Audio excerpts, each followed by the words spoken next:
My name is Ganlin, and if you know Chinese, it's Ganlin, 久旱逢甘霖的 Ganlin. Okay? If you don't know Chinese, that's fine. And I'm going to talk about home environment instead of Chinese. So, okay. Where should I start? I'm a registered marriage and family therapist from Christian Counseling Center, San Jose. And I came here to the US when I was 17 years old by myself. I was an international student. And I grew up in a Christian family, and like many of your kids here, grew up and my mom is a preacher, so I pretty much wake up every single morning in her prayers next to our bed.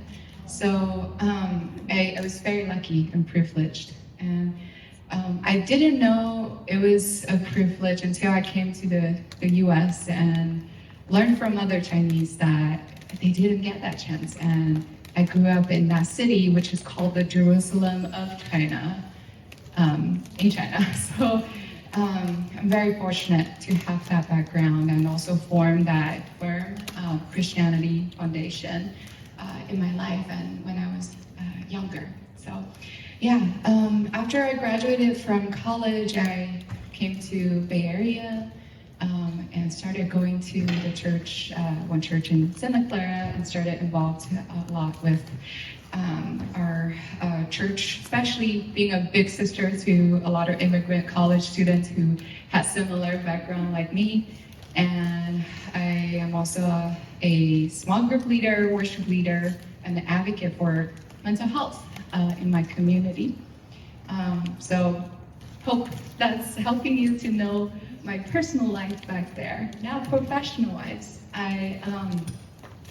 prior to becoming a mental health professional therapist, I had about 9 years working at the nonprofit, especially in the confidential domestic violence shelter. And starting as a volunteer, then became an advocate, a survivor advocate, bilingual too, and then became a program manager that helps to manage grants and use those grants for survivors in the shelter. So I think that was a very special and humbling experience for me to become who I am today as a therapist.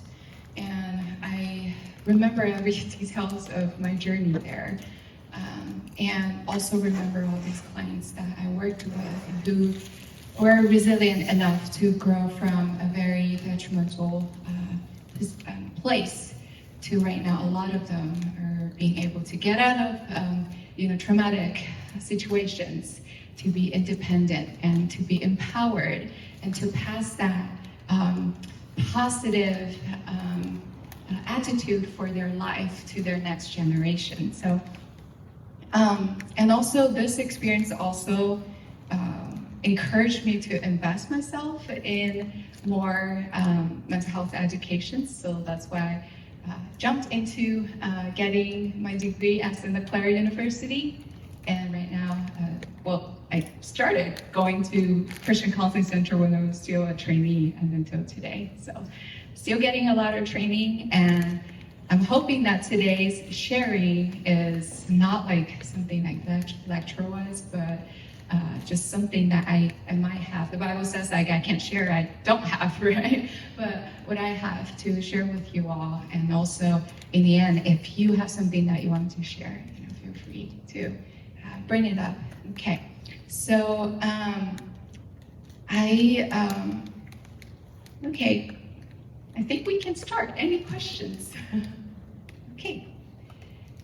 All right, so here's an overview of contents that we're going to go over. Might look overwhelming. There are a lot, and hopefully we'll cover them all. If not, feel free to invite any of us from Christian Counseling Center, CCC, back to speak about them. So first of all, let's talk about trauma. Anyone, not the professionals here today encouraging me joining here, anyone knows about what is a definition for a trauma? Anyone want to try? Yeah? No? Okay, that's fine. Okay, I gotcha. Okay, so trauma, first of all, is an emotional response to a terrible event, an experience. So very commonly when people experience the event immediately after, they might have very typical responses like shock or denial of an experience that happened to them. But long term, they might have unpredictable emotions, okay, and flashbacks, strained relationships, and even physical symptoms like headaches or nausea. So a lot of these we don't really relate to a traumatic experience in the past, but they can have a deep-rooted reason because of these traumas. Okay. All right, I have some questions again. What can be traumatic? And there was one that I think everyone might know because it just occurred lately, 2 days ago, I think. So, anyone wants to? Earthquake? The earthquake, yes, exactly. The Turkey earthquake. Okay, natural disasters. Anything else that can be very traumatic to someone? Abuse. Abuse. Yes. Or witnessing abuse? Witnessing abuse. Wow, we got some experts here.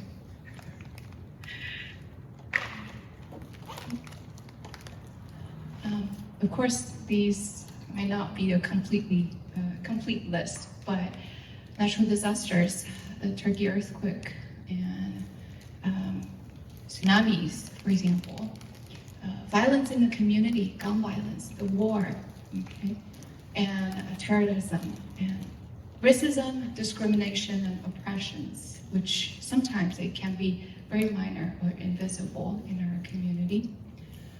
Physical, sexual, emotional abuse, and thank you for the friend there. Childhood neglect. Sometimes you don't even need to say something, but it can be traumatic to a child. Living with a family member with mental health or substance use disorders. Sudden and unexplained separation from a loved one. They have to go through a grief process. Poverty. Okay. So, although trauma can occur at any age, for someone older than 18, they can experience traumatic events too. And all of us today here, something big happened to us, very traumatic. We can be responding to them very quickly and with traumatic responses, but it's particularly debilitating long-term effects on children's developing brain when trauma happens during their childhood. Okay? So it often relates to as something we call adverse childhood experiences. We usually call it ACEs, and I'm going to talk more about ACEs. Okay. So what are ACEs? I think I accidentally deleted a slide, which I'm going to explain to you all. What are ACEs? So adverse childhood experiences.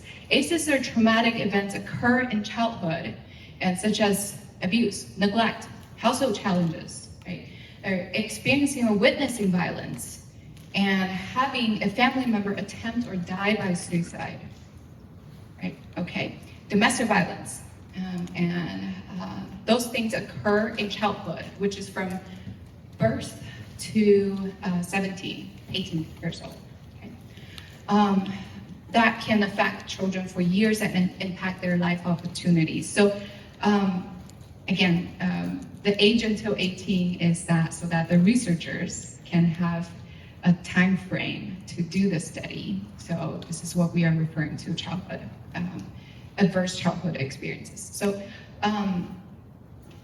here, the researchers are putting those adverse childhood experiences, ACEs, into 3 categories. As we can see, abuse, neglect, and household dysfunctions are the 3 categories. So, and probably it's pretty straightforward. Any questions on which one that you might be really interested in seeing, how's that a adverse childhood experience? Or if it's very straightforward, yeah, I see some nods. Okay, all right. So when children experience traumatic events, the toxic stress from these experiences can change their brain development and affect how their body responds to the stress. So here's one famous example of giving to everyone. If you imagine someone coming back home every single day with a tiger at home, that's a danger. We usually refer a tiger as the danger. That a child coming back home facing danger every single day, what would they respond? They'll learn that the first thing they need to do is to seek safety, seek security. And that's everything that's occupying their mind. When safety is something that they are so desperate in seeking every day, right, daily basis, are there enough space for other things to happen? Leisure activities, fun with friends, fun with even family members, developing hobbies. Will that happen? Probably not much spaces, right? Because their mind is all seeking security. Okay, so ACEs have possible risk outcomes linked to, let me show you all, chronic health problems or mental health issues, illnesses or substance misuse in adulthood. Okay, so a lot of them, again, diabetes. How is that linking to traumatic events in the past? But researchers has found that there are direct linkages from all these physical and mental health illnesses to childhood experiences. Okay, so researchers found that about 61% adults in the US had at least one ACEs. So their scale is about, or using 10 items measure, okay? About 61% of adults in the US have at least one ACEs. So we want to say 60% here might have experienced at least one ACEs in our lifetime, okay? And, well, not in our lifetime, before 18 years old. And one in 6 adults experience 4 or more types of ACEs. And at least 5 of the top 10 leading causes of death are associated with ACEs. Okay. Right. But the good news is ACEs can be prevented. Okay. And I want to talk about the outcome first. So you can build some hope into seeing this very tragic thing about ACEs. Okay. So when we prevent ACEs from happening, it'll potentially reduce negative outcomes, right, in adulthood. For example, preventing 44% or preventing ACEs by reducing 44% of depressive disorders in someone's life. We're able to prevent some ACEs from occurring in their childhood.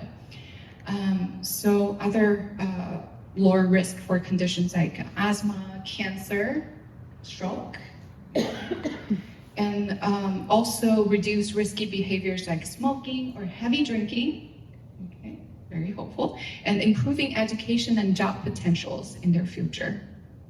Okay.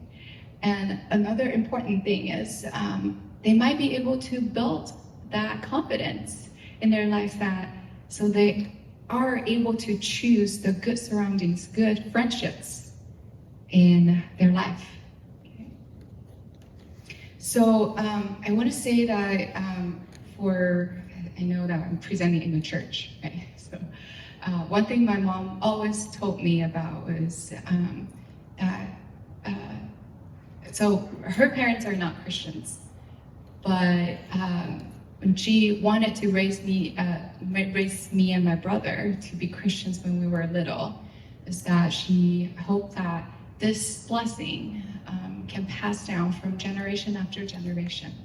So being able to do our best to prevent those adverse experiences in our children's life is going to stop all these trauma from passing from generation to generation, which is, I believe, is something God wants to see us doing as well. So for those of you who have been through some trauma, I believe and I'm hopeful and I want to be certain that the healing is available, and welcome to visit Christian Counseling Centers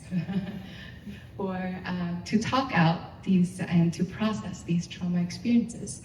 But for those of you who are among the 39% zero ACEs Americans, okay, population, you're so lucky.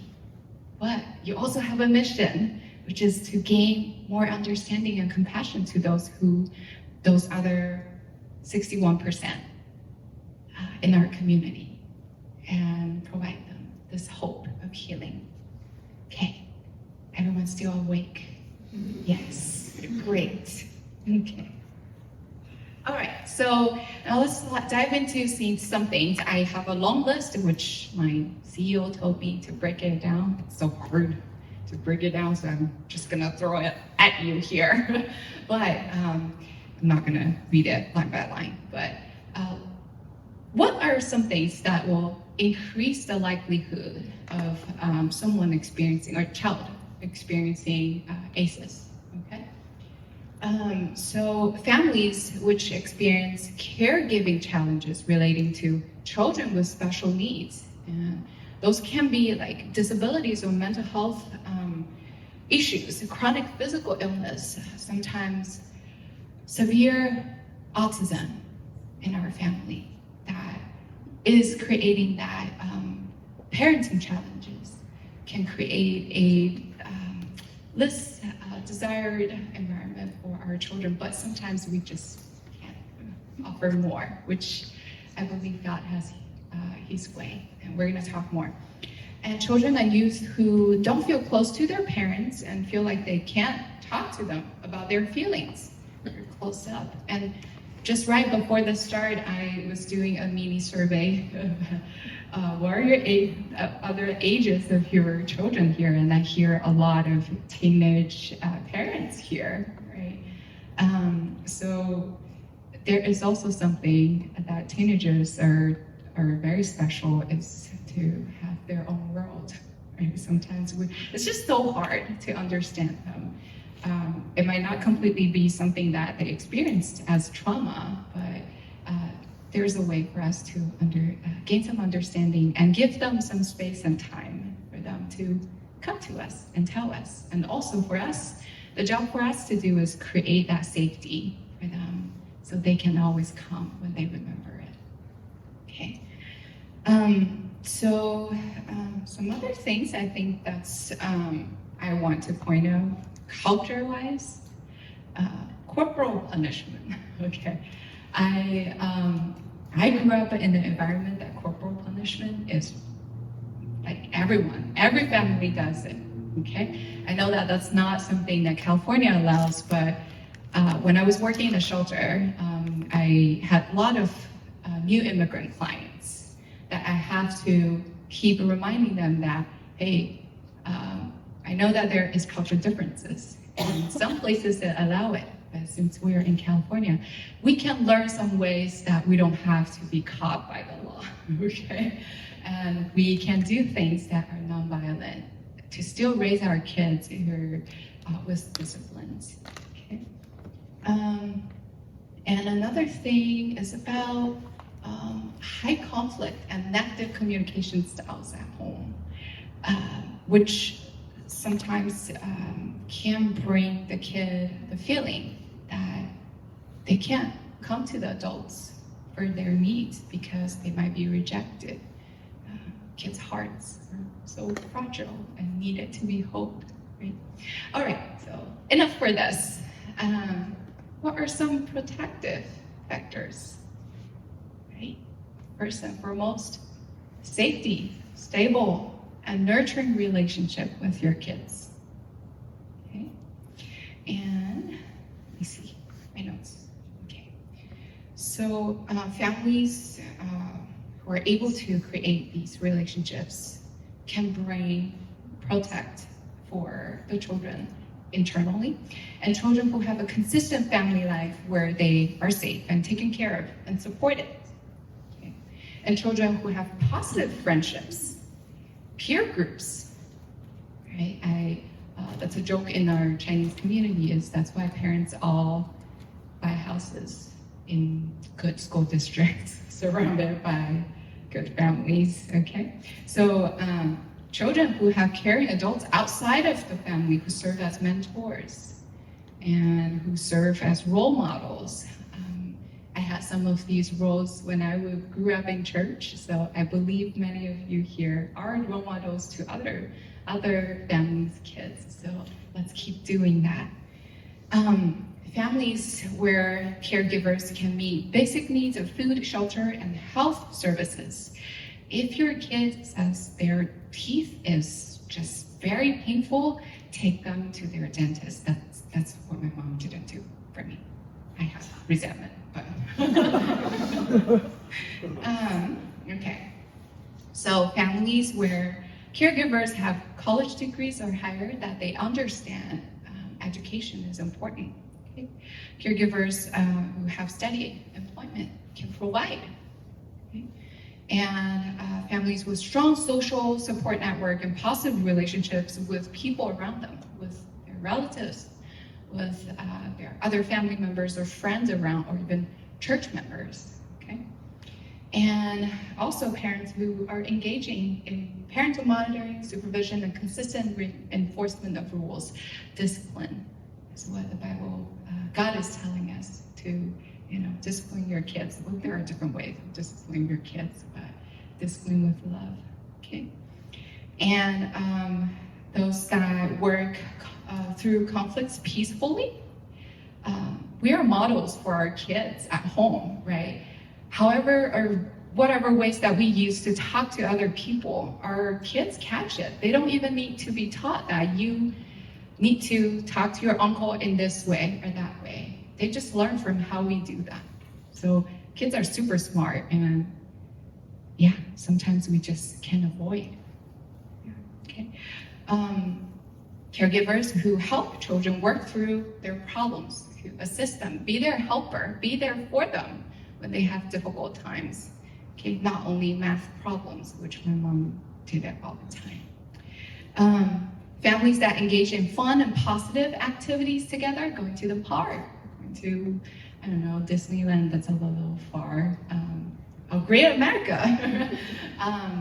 And also some social gatherings that kids can just run and have fun. And families encourage the importance of school.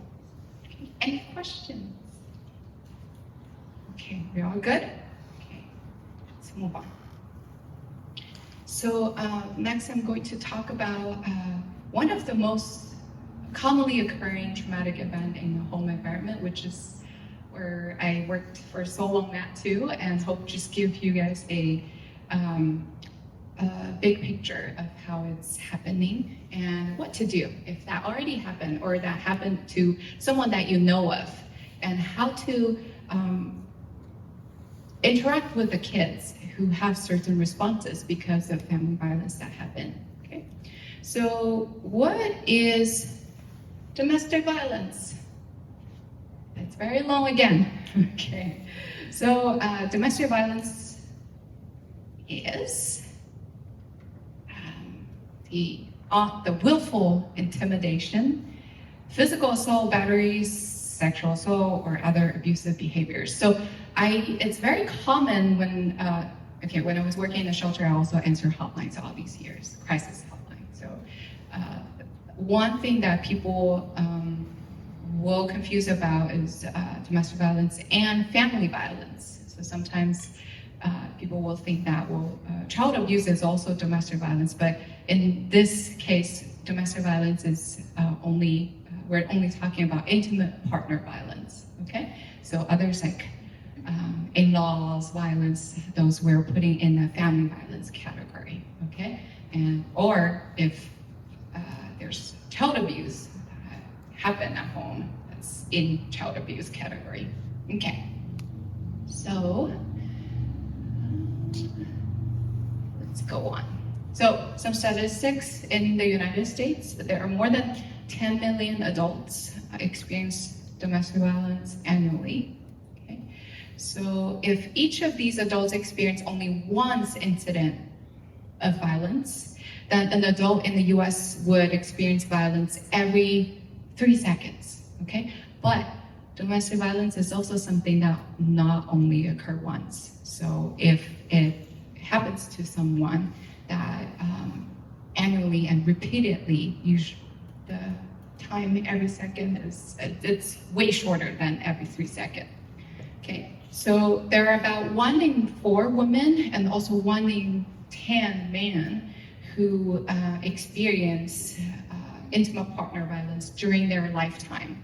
Okay, so during my experience working at the hotline, I realized that, well, this happens to men all the time as well, okay? And sometimes we talk a lot about domestic violence survivors using she, her, hers, and only addressing women, but we don't forget there are men who are survivors too. Okay?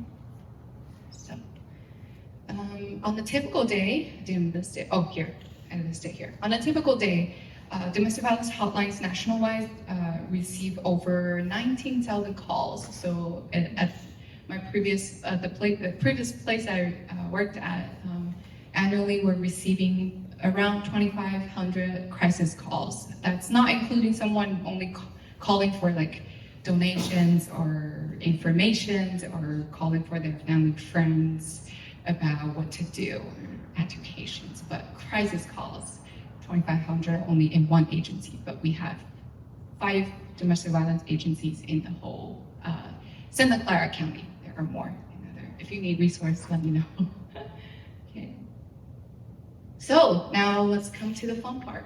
How does DV, sorry for the word, not fun, but what we care about. How does DV affect children? Okay. So domestic violence happening at home could affect children in many ways. One of them very frequently happening is children growing up in a DV environment might grow up to be either a victim themselves or an abuser, right? Because this cycle of violence they are too familiar with that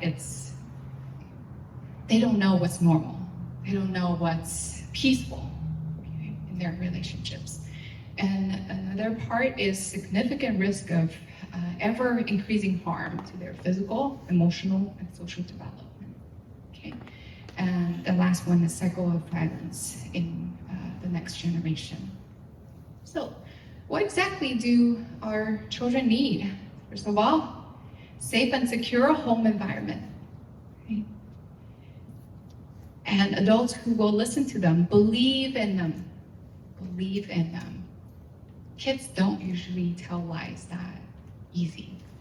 Believe in them and shelter them. Sense of routine and normalcy. Support services, right, to meet their needs. Learning nonviolent methods or ways to resolve conflicts. I don't have to shout to get my voices heard by another person. Yes. Can you give an example of a supportive service? Supportive service? Yeah. Okay. Counseling.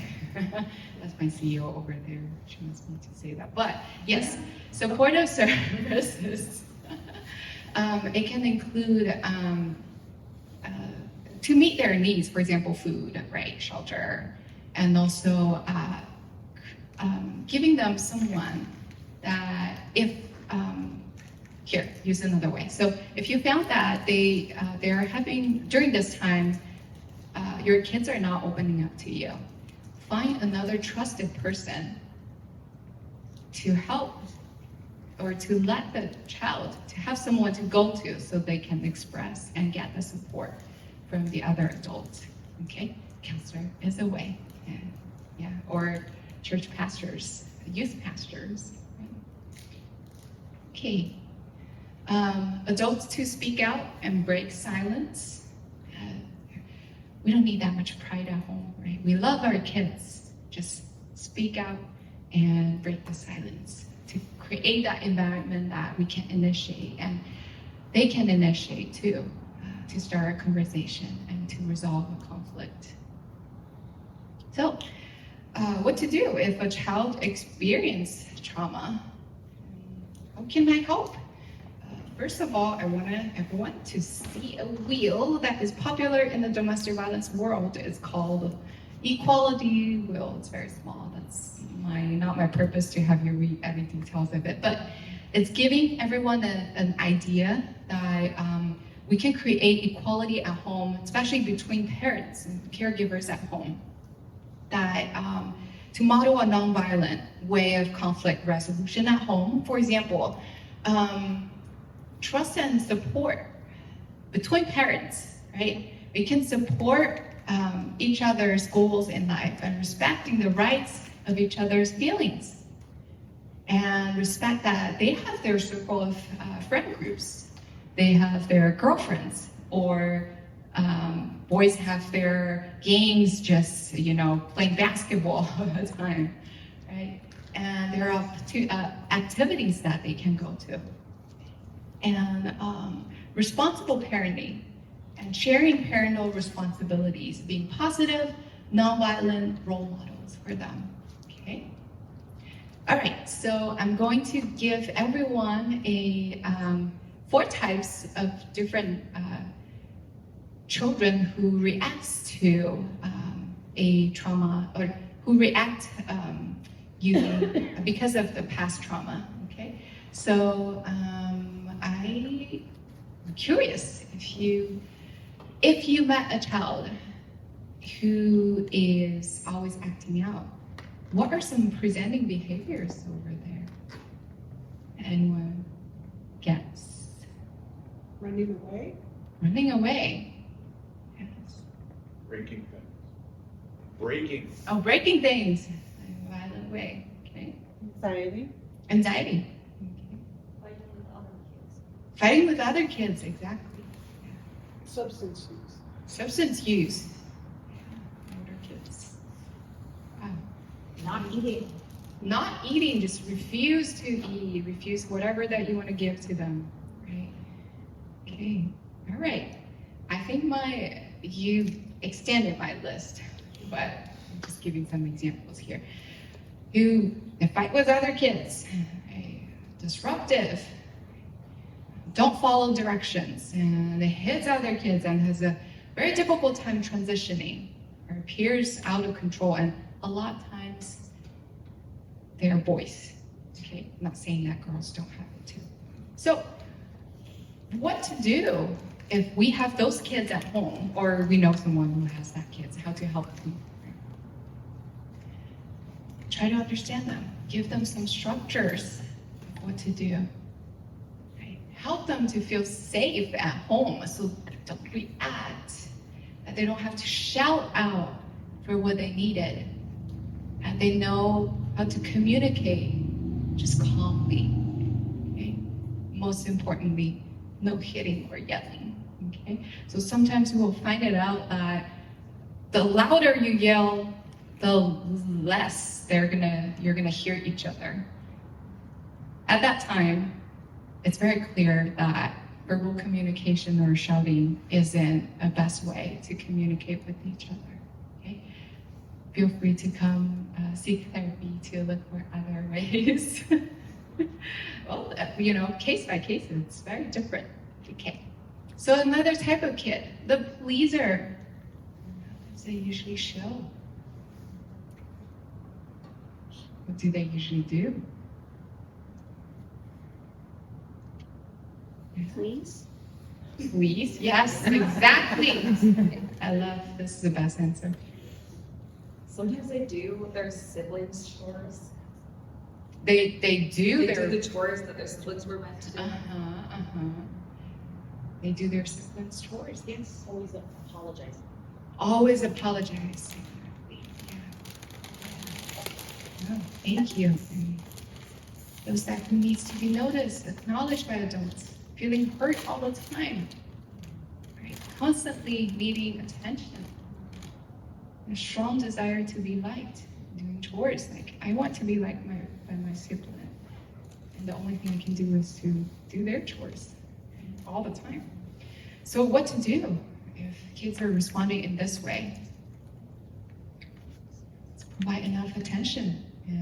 Recently I learned this word, special time, to have it with your kids, that you're spending quality time with them, that during those times that your attention is only on them, so they can feel that, their needs are being met in a way that your eyes are on them.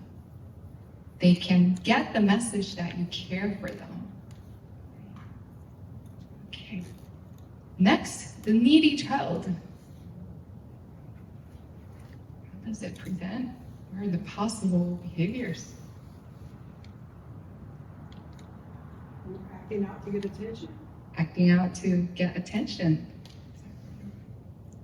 Cannot do things by themselves, always asking help. And Even little things they could do, they always ask for help, even for little things that they can do. could do it, they just Mhm. do it all.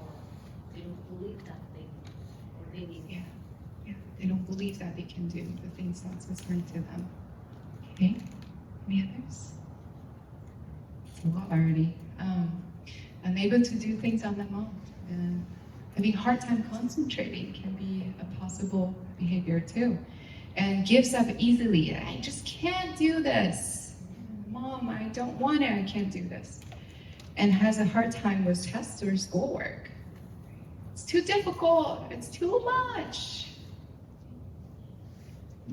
And I know you all have more experience than me with parenting, so tips to help empower them, build confidence, right? Break down the tasks so they can do, and little by little build their confidence, right? If small tasks in your eyes are very small, break them even smaller, right? And it can be something that's starting with telling themselves that I can do this and I can finish this one thing. For putting this one plate away, that's a success. Okay, one last type. Do kids react? A strong kid. How would they present? Any guess? Don't talk. Yes. Just silent. Anyone else? Not many friends. Not many friends. Not many friends. Isolate themselves. Don't ask questions or answer questions. And when join groups that have new friends, have few friends, right? Often seem very alone, lonely, very nervous, and other kids might pick on them by clinging. Right? Sad. What to do? Sometimes they need that softness, that gentle, that quietness, so that they won't get scared when we come to them. That they need to know they're safe, that they need to know that they're not going to be hurt when they come to you. Right? And my mom liked shouting. I'm not a strong kid, but I still don't love it. So. But we live in a home that has many stairs, so she has to shout. So later I understand that. That's her way to call me for dinner. All right. Okay, so we all form attachment with other people, but the most important attachment in our life is during our childhood, right? And all of these tips covered earlier. And if you found in them, or if you want to summarize the theme is, you're building that connection with your child, right? And to build that secure, safe environment and relationship with them, and to build a secure attachment with them, which is very important because attachment styles we form during childhood can really much impact our relationship building with friends, lovers, and other people in our life. Right? So what's most importantly is it'll impact our children if they can accept themselves in the future. Right? That core inside of us, that core belief in ourselves, because someone in my childhood, during my childhood, trusted me, believed in me, that I can have confidence, that I can believe in myself too. That is important, that can help them overcome lots of difficulties and also darkness in the future in their adult life. And people with a secure attachment will often also feel safe to express emotions, to verbally say it, and to talk to someone about their emotions. And anger sometimes is something that people are afraid to be labeled with. But anger is also one of a very normal emotion, right? I don't know if it's a proper reference, but in the Old Testament, God has angry emotions presented there when he's, angry at his people not really listening, right? So if God has this, right, but not in a bad way, we also have that, and it's not a bad thing to have, right? And it's not a shameful thing to talk about. Okay, so trauma is very well known to cause an insecure attachment style. So I'm not gonna get into disorganized or disrupted. That's like a whole other lecture. But if you're curious, come connect with us and to learn about these. Okay. So for all parents and caregivers here today, or if you're not, but you are friends, or you are taking care of your relatives, kids, right? I believe that you're making a step to create a healthy and trauma-informed home environment for those children, that they can also have confidence in the future to cut off unhealthy relationships confidently if they get into one, not before it develops into a more worse situation. Okay, so we can model that, talk to them about those experiences, and also model that, hey, tell me about it. Tell me about what you've experienced, and let me know what I can support. Okay. All right, so children can build resiliency. And of course, that's not only children, but also adults, if you go through a traumatic event. So resiliency is the process and outcome of successfully adapting to difficult or challenging life experiences, right? We often hear, there is a famous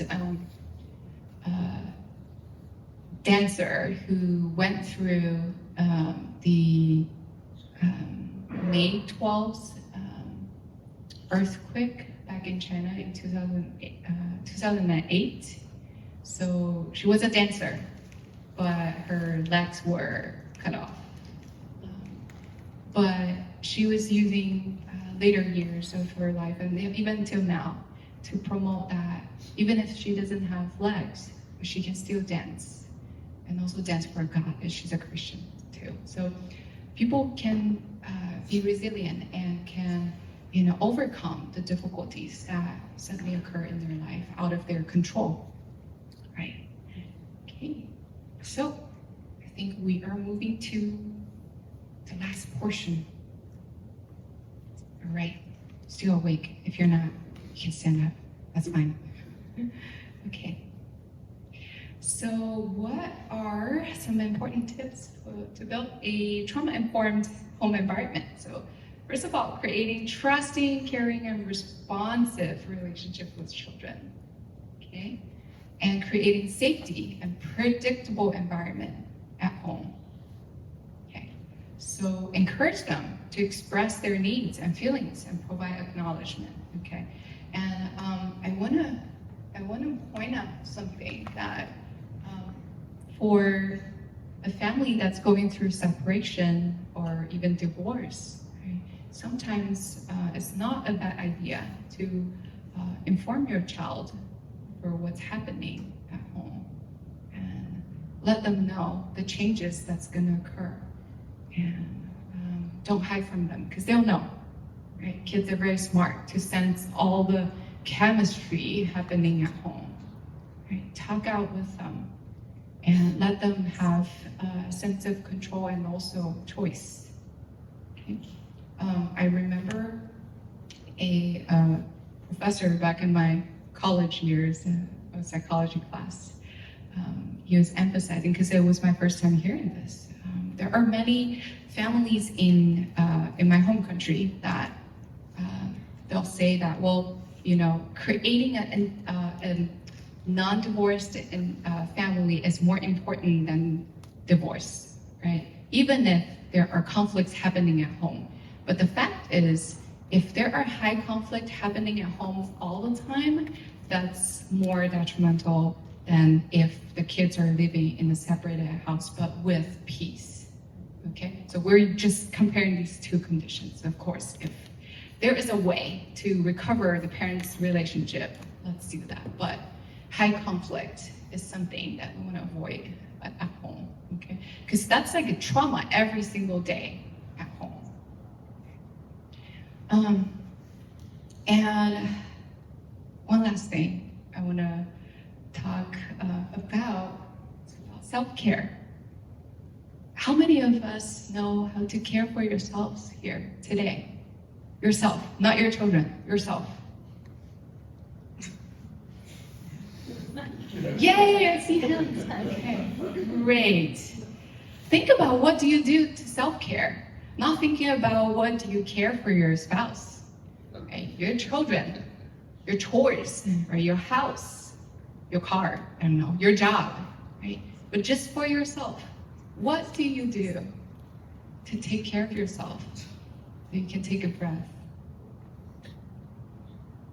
Go to therapy. Go. Exactly. Go to therapy, right? That 50-minute a week is so important. Yeah. Go and hike in nature. Going hike in the nature. Beautiful. Yeah. Go to gym, Go to gym. Yes. Spend time at the gym. something good for yourself, or shopping. I love it. Shopping. Cook something good. All Take right. care of your hygiene and like giving yourself a facial. Getting yourself facial. I love it. And taking care of your hygiene. Yeah. Yeah. Beautiful. Yeah. Well, I do plants because I love this creature God created.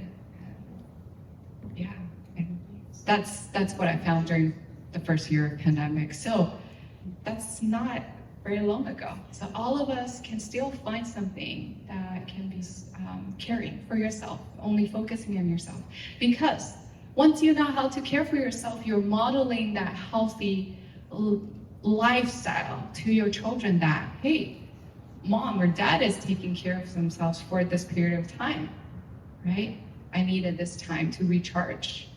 And the kids will feel empowered too that, you know, when they need it, they can take care of themselves in a healthy way.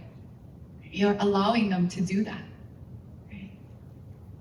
So, all right, so what are some outcomes, some developmental outcomes that serve as something that we can look at when a child is growing from trauma?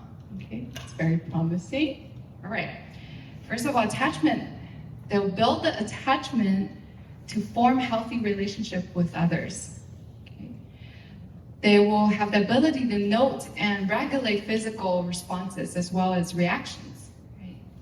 they'll be able to have the capacity to join with others and contribute as a group, which is affiliation.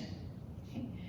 And attunement, they'll have the recognition, being able to identify their own needs on time and their own strength, their preferences, their choices to make, their interests and their values, and also values of others, right? I have my own opinion and perspective, but others do that too. And ability to respect them, and when others' needs, interests are different from theirs. Tolerance, they're able to understand and accept how others are different from them, and also appreciation, the ability to appreciate their own growth, their own worth, and the worth of others. Okay, so of course a lot of these things are not overnight, but these are promising outcomes. So in the end, I want to appreciate everyone, and also there's something that I want to let you know that if today trauma has already happened, or you might be thinking, wow, there was something in the past that I might have done wrong to my kids. Today's message is not a message for you to self-blame or shame yourself, right? Or even, blame on others, right? I love this article my supervisor shared with me, that we all do wrong things, right? And we all want to be the perfect parent for our children, but even when God is perfect, but we do wrong things. So give yourself a break, right? And you only need to be the good enough parent for your children, not the perfect parent. And the rest of, your children's life, leave it to God. And I want to encourage you that, don't be anxious about anything, right? With this Bible verse, leave it in God's hand that your child will grow well, right? Like my mom believed in me. I am proud of myself, my mom too. So that they'll grow and walking the path of Jesus Christ and modeling the goodness of God to the rest of the world. So yeah, and here's my presentation tonight, and thank you all for listening.